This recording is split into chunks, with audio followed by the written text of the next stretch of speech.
Good evening and welcome to News Review. The Spanish newspaper Abitha this week published a clarification of an article in which it had claimed Gibraltar did not cooperate with the international exchange of tax information. The government had informed the newspaper of its intent to pursue legal action over the article. This will now not proceed any further, although a lawsuit is still underway on an earlier article by the same newspaper.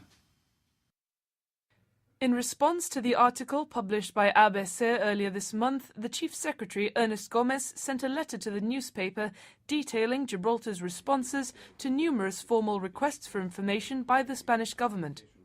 The clarification acknowledges these, along with the fact that Gibraltar has legislation in place to share data at EU and international level, and has signed many bilateral tax information exchange agreements. The newspaper also admits Fabian Picardo has written to Spain's Treasury Minister in order to put in place a bilateral tax information exchange. This letter remains unanswered as of the time of the clarification. A very significant victory for the government of Gibraltar and for the people of Gibraltar in particular, because it is the whole of Gibraltar that is defamed almost constantly in the Spanish press, and in particular in ABC and the right-wing press. We've been working with Charles Gomez's chambers in Gibraltar and with lawyers in Spain. Every time that there is now a defamation which we can point to, in particular in newspapers like ABC, we take action. We took action in February.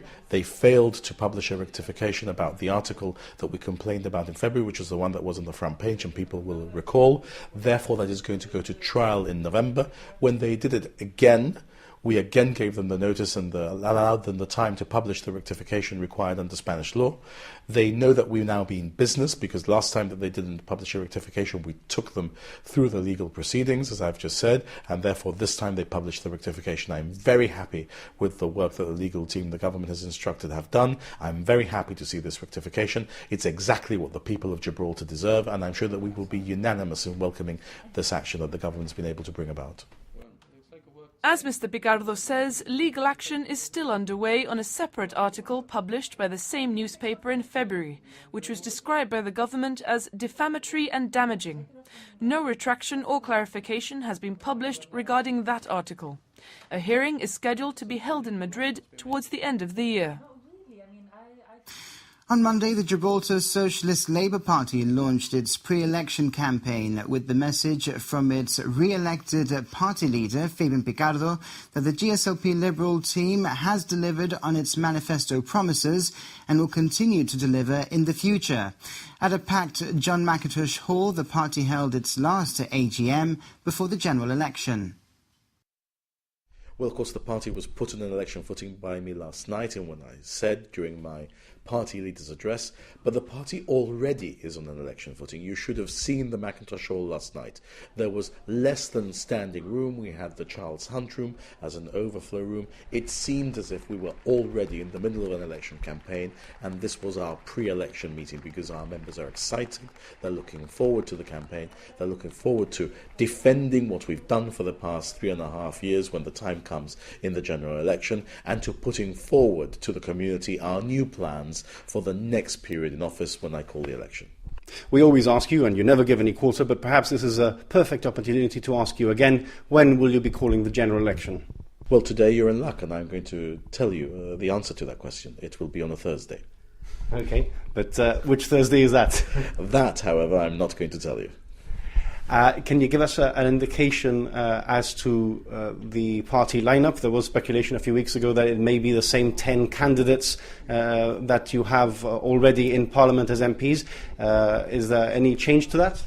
Look, the GSLP and the Liberal Party, but I speak only for the GSLP, works on a democratic basis, and I am no one to give you any indication in this respect. My own place in the lineup for the next general election is a matter for the Executive Committee of the party. By the time that the election is called, the Executive Committee of the party will receive the nominations of all those who wish to put their name forwards, and then the Executive will decide. It is true as you reported, I think, some weeks ago, that there is a convention in the GSLP that if a sitting member of Parliament puts his name forward, he's not challenged, or he or she is not challenged for that post. But I won't go beyond saying that that is a convention, and the matter is entirely one for the executive once I, as Chief Minister, call the general election. And have any MPs given an indication that they might want to carry on or stand down already? Look, as far as I'm concerned, what happens when the general election is called is a bridge that we cross at that time. I know that I'm working very closely with the colleagues in the team, that we're working very well together, and that as far as I'm concerned, the whole team can come back. If somebody asks me my opinion, the whole team can come back and do as good a job again for the next 4 years as we've been doing now. But I can't give you any other indication beyond that. What's the general mood of the GSLP in election year? Well, the party is very happy with the work that we've done as a government. We had motions yesterday on housing asking us to do more than we've already done, but recognising the huge strides forward that we've taken. Pepe Baldacchino, who was the chairman of the party and is now re-elected as a member of the executive and continues as chairman, reminded us that he held the record for the lowest housing waiting list and the lowest unemployment. We're close on being able to beat Pepe's record on housing, and we have beat his record on unemployment. And he told us with glee and happiness that the party had once again been able to be at the level of reducing those records that he had established. So a lot of enthusiasm for that and for the work still to be done and for the programme to come. Also this week, we found out this year's budget debate will start on Monday, the 22nd of June. This was announced by the Chief Minister at the start of Wednesday's meeting of Parliament. Mr. Picardo said the parliamentary session itself will begin 5 days earlier, on Wednesday the 17th. But the debate on the appropriation bill is expected to get underway the following week. Mr. Picardo tabled the Ombudsman's annual report, and there was a farewell address by opposition MP Isabel Elul Hammond, who has retired to the backbenches in preparation for her standing down altogether from politics at the next election. There were also tributes paid to her.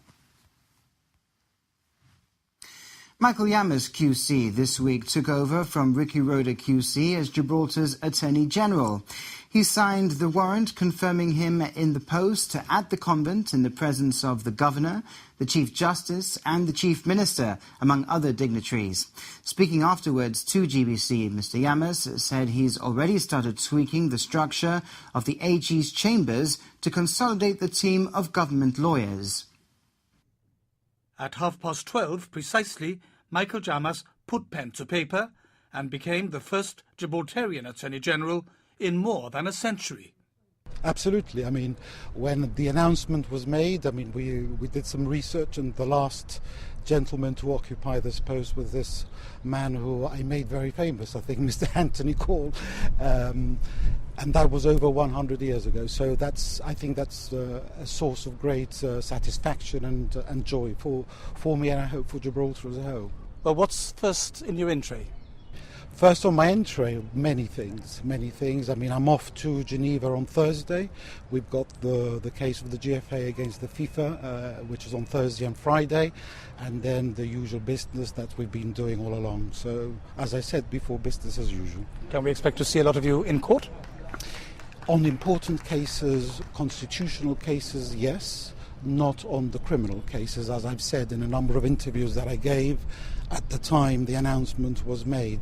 Again, in line with the role of the Attorney General in England, I will have principally an advisory role, which is what I do, but I have been involved in important cases for the jurisdiction, such as Matthews, the state aid cases, the regional selectivity case. So I certainly intend to continue to be involved in all the European and international cases, and more involved in important constitutional cases involving the jurisdiction. Obviously, very early days, but at this stage, and from your liaison, I imagine, with Mr. Roda, anything that you would like to introduce, any changes that you think you might want to bring? Well, first of all, let me say that I'm absolutely delighted that Mr. Roda is staying on. I mean, Ricky is a great friend, and he will continue to do the criminal prosecution work he's been doing over the years, and that is great news, and we'll divide that work he'll be doing that work as before. What I have started doing already is changing a bit of the structure and I'm in discussion with the Chief Minister and the Minister of Justice on that, to consolidate the team of government lawyers. We've got a very big team of government lawyers, principally in the AG's chambers and in the EUID. I want to consolidate that moving forward and bring in all the other departmental lawyers as well, and just have a general review of how we can structure to be even more efficient. It's a very exciting time for the government legal service, and I think this is all for the good and something that Gibraltar will benefit from hugely. Michael Llamas has great experience, as people know. He has led on the issue of the European vote. He has led on the issue of Gibraltar forming part now finally of UEFA through the GFA. These are milestone achievements. If he achieves half of what he's achieved already in his 10 years as Attorney General, then we've got a bright career to look forward to. The decision by the Crown Prosecution Service not to prosecute Labour peer Lord Janner of Braunstone over alleged historical child sex crimes is being reviewed. A spokesman for the service, which is the principal prosecuting authority for England and Wales, said an unnamed QC has been asked to re-examine the case. This independent review could result in Lord Janner, whose family have always denied the allegations against him, having to stand trial. The review has been welcomed by the National Society for the Protection of Children. The government this week noted with astonishment a statement by former GSD Minister for Education Clive Beltran that construction of the 2 new schools at the old St Bernard's Hospital site was a work in progress before the last election. The government says it cannot allow Mr Beltran's statement to go unchallenged. It states that by 2011 the GSD had not started the construction of any first or middle school, although its 2007 manifesto had promised these would be built mid-town or at the old St Bernard's Hospital site. The government says if the construction had been a work in progress, the party's 2011 manifesto would surely have said so, adding instead the manifesto only said they would conduct a review to assess the optimum locations and relocations of schools. The government says when the time comes to prepare the GSC's record on education with that of the GSLP Liberals, they'll be found to be wanting in this area of policy, as in many others. It reiterates that what it calls the GSC's now admitted shift away from their plan to combine both comprehensive schools at Rook was another huge error of judgment, which would have caused considerable harm to secondary education in Gibraltar. The opposition this week questioned the sustainability of the government's scheme involving the registration of construction companies at No. 6 Convent Place. The GSD maintains these companies are owned by GSLP supporters and claims it's been approached by some of them who are concerned about what will happen when the current construction boom is over. Yeah, the concerns are twofold. Really, first of all, we need to go back to what in 2011 were 39, 40 companies that were incorporated at No. 6 under the previous administration. We're now looking at 199 companies that are incorporated at No. 6, effectively representing nearly a 500% increase in number of companies. Our main concern quite clearly is the direct allocation of work to these companies. We're receiving a number of complaints by these companies in relation to the direct allocation of that work. The overarching concern has got to be the welfare of these employees and the people that are working for these construction companies. In our view, very simply, unemployment is not about numbers, it's about people and people's families. But you say that you've been approached by these companies, but if these companies are actually being given the work, why are they complaining? What we understand there to be is a significant decrease in the amount of work that's being distributed. Now look, I've been very, very vocal about the criticism of the future job strategy and the No. 6 companies way back since the last election. Now our main view on this is that clearly there's been a decrease in the work, but what is the long-term sustainability of this project by the government? What is the long-term plan for those employees? People deserve to know.